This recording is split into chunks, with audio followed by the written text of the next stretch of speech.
Yo guys, and welcome back to a brand new video. In today's video I'm bringing you part 2 to what if Tobey Maguire's Spider-Man was in the MCU. Now in this video we are going to be going over what if Spider-Man 4 was made inside of the MCU after Avengers, and to explain how this would work, where everything would fit into the timeline chronologically, you're going to have to go and watch part 1. I will leave a link in the description down below next to the related video tab, so you can go and watch that if you have not already. And with that being said, let's get straight into part 2. What if Spider-Man 4 was in the MCU. At the end of the last part, Nick Fury offered Peter to join the Avengers full time after not originally wanting to invite him due to his age. Peter said no and that he needs to focus on his personal life for a while, which sets up his arc for this movie. It becomes clear to us as an audience at this point that Peter, over the course from the end of Spider-Man 3 and through to the end of Avengers, has clearly been in an awkward position with people like MJ in his life and has slowly started to become more distant after the death of his best friend Harry Osborn. So the start of this movie will take place around a month after the events of Avengers,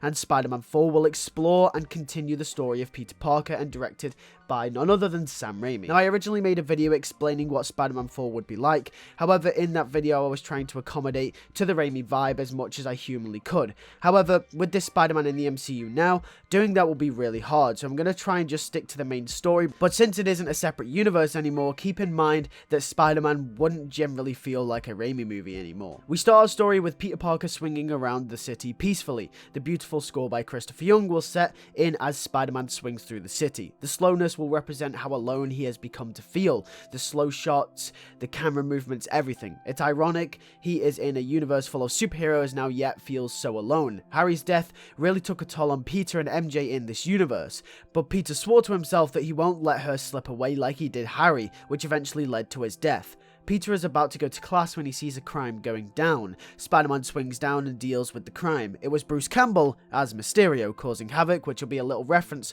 to the original plans for Spider-Man 4. We then cut to Peter in class with Dr. Curtis Connors, and yes, this version of Spider-Man 4, the Lizard will be the main villain, and you will see why. It fits perfectly into the story. And yes, before anyone says that the Vulture was meant to be the main villain of Spider-Man 4, I very much know. This is simply a fanfiction. I think that the Lizard works best here, especially since Dr. Connors has been set up for the last 2 movies in this universe. We'll then get a scene with Peter and Dr. Connors, and ever since the end of the 3rd one, their relationship has improved quite a bit, and they have grown quite close to each other.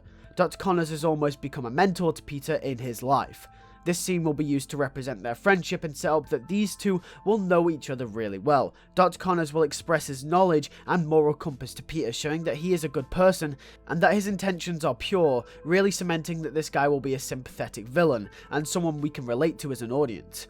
After a couple more filler scenes, getting reintroduced to characters such as J. Jonah Jameson, where we will see Peter struggling to make ends meet again, Mr. Dickovich, who is actually sticking up for Peter, but is still asking for rent, except for this time he's more forgiving to Peter, and really shows their relationship growth over the past couple of movies, and then finally Aunt May, who is kind and caring as ever. We will actually get a scene with Aunt May similar to one we got at the start of Spider-Man 3, where Peter says that he's going to ask MJ to marry him. However, this scene will be a complete parallel reflection of that scene, as this time Peter goes to ask Aunt May how he can save his relationship with MJ, mirroring Spider-Man 3. He says that after Harry's death he feels like things are falling apart with them two, and that they haven't spoke in a while, and he's stressing, and with every passing moment that he doesn't do anything about it, he has the fear that he could lose her forever, and after Harry, Peter can't do that again. Aunt May gives into her giddy optimism and tells Peter that if he really wants what he wants, he is to focus and make it right. If it's meant to be, it's meant to be, says Aunt May, but you have to learn to let the people you love go eventually,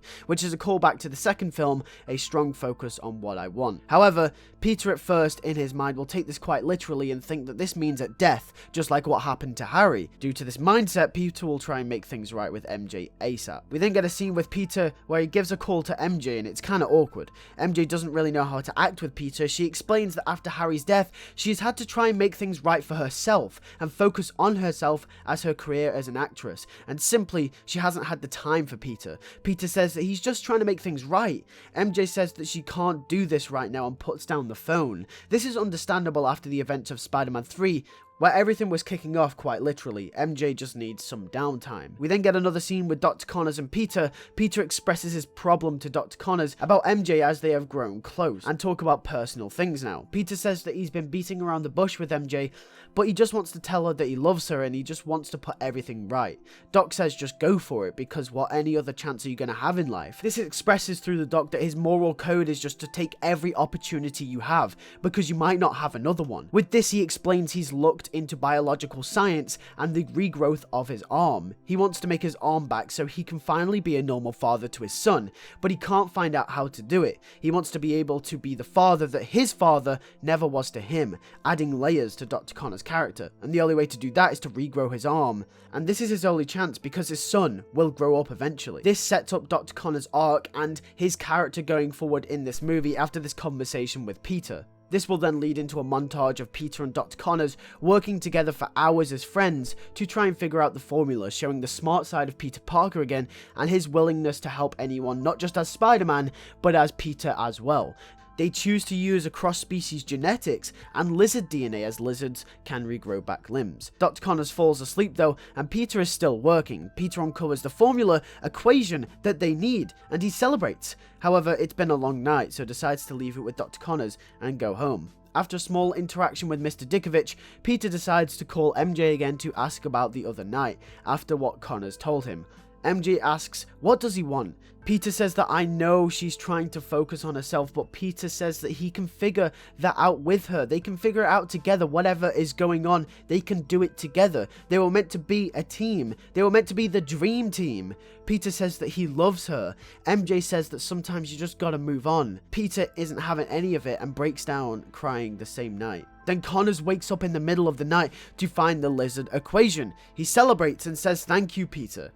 He uses the equation on a formula and injects the serum into himself without any hesitation. We cut back to Peter, who is in his apartment. He is staring out of the window. He's looking for answers, but he's conflicted. He doesn't know which way to go. This scene will give the movie time to breathe before the pacing starts to pick up again. It'll be a slow scene. Then Peter will get the news that a giant lizard-like creature is on the loose. Spider-Man swings out and fights the lizard. However, the lizard will escape. Spider-Man wonders what the hell was that and needs to figure out where it went, because that thing could hurt other people. Luckily, it didn't get much media attention. Peter is now trying to figure out where it went. Peter goes to Dr. Connors' class to see if he's in there in the morning to ask for help on how he would track something like that. Obviously, Peter still thinks of Dr. Connors as that mentor figure. He goes to him for a lot of advice, especially when it's science related. The excuse he was going to go with would be something along the lines of he needed to catch photos for the Bugle. However, Connors isn't there, which is really weird for Peter because Connors is always at his lab.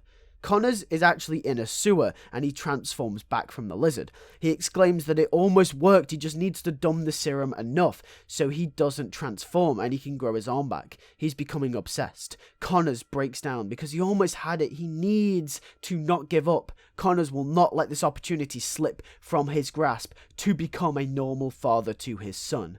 We then get a scene with Dr. Connors' wife and son, who haven't seen him in days and are worried about him. This will show that his family, the ones that Connors is trying to impress, already care about him even though he doesn't have another arm. This will show the affection and how much Connors cares about the people around him, really expanding upon his character and the type of person that Connors is. He tweaks the formula and he calls Peter to come in. Peter meets Dr. Connors, but Connors seems jittery and off, almost psychotic, like he hasn't had a lot of sleep.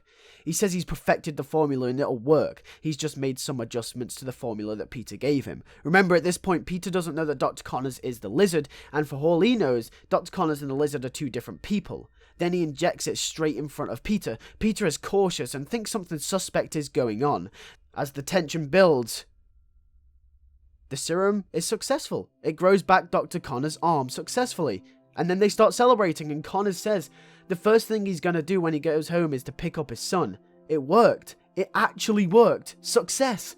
And this proves Connors' willingness to never give up.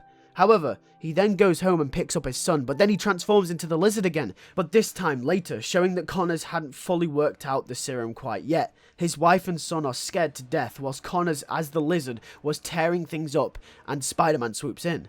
They fight and Peter figures that Connors is the lizard he fought before, and Peter is in disbelief. How could Connors let this happen to himself? He was a good man. He is a good man. Peter gets his wife and son to safety and goes after the lizard, but the lizard has escaped away into the night once again. We then get a scene where Peter has the pictures of the fight, but he decides not to show them to the Bugle because Dr. Connors is his friend and he doesn't want to expose him. JJ then says he's fired. This scene will show Peter's moral compass and how much he cares about Dr. Connors and his family, showing that he'd never trade money for the credibility of his friends, showing the type of person that Peter is, even in the dullest of times. However, in this downtime, Peter goes back to Aunt May again, worrying about MJ, and tells her how everything is so awkward and she's blunt with him. Aunt May says that maybe it's not meant to be. You have to learn to let go of the people you love, because sometimes in life when you grow up, your first love is never your last love. Peter takes this advice on board and thinks long and hard about it. Therefore, Peter has learned. He has learned that he has to move on. He has learned to let go of Mary Jane. It's going to be hard for him, but he has to. This scene will also be another breather scene before the final climactic ending of this movie.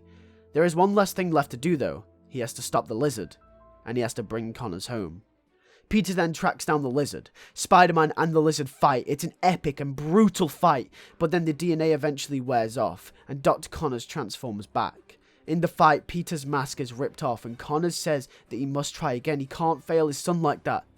Peter and Dr. Connors, as friends, have a heart-to-heart as Peter can now see Connors, and Connors can now see Peter as Spider-Man. Peter says that you must learn to let go. He says that he's a great father anyway. They wouldn't have you any different, echoing the message that Aunt May taught him earlier on to Connors. These two will have paralleling arcs. Dr. Connors asks if Peter is going to turn him in, and Peter says no. The final scene is Connors returning home to his family safe in one piece, having completing his arc with narration from Peter like the end of most Raimi movies, stating that moving on is a natural part of life. You have to learn to let go of the ones you love the most, if not through death, but through growth. And then we end the movie with one final epic swing sequence from Spider-Man and the original OG score by Danny Elfman.